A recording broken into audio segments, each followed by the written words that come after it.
May pera sa paglulupa. Hi, this is Jari Garcia, also known as Kuyang Broker, at pag-uusapan natin ang 5 practical ways to earn in real estate. Real estate is an incredible industry with multiple ways para kumita.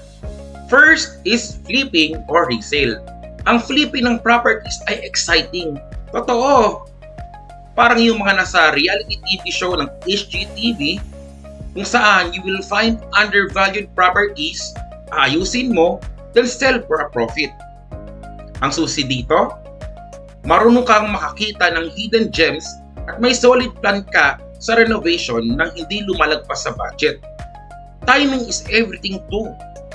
There's that satisfying feeling na makitang maging dream home ng iba ang isang dating luma at sira-sirang bahay, plus you earn from it.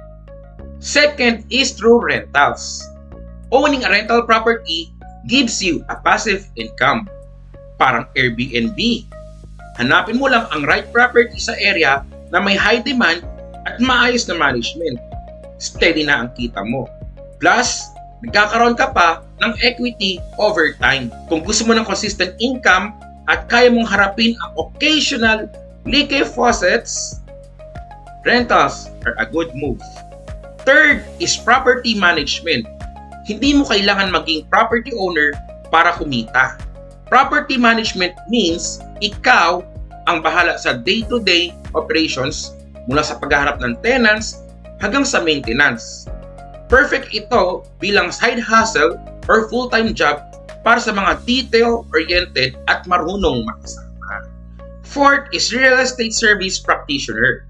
Kung gusto mo ng active income, becoming a real estate agent or broker is a great choice. Kumita ka sa pagtulong sa iba na bumili, magbenta o magpaupa ng properties. Kailangan dito ang galing sa pakikisama, market knowledge at negotiation skills.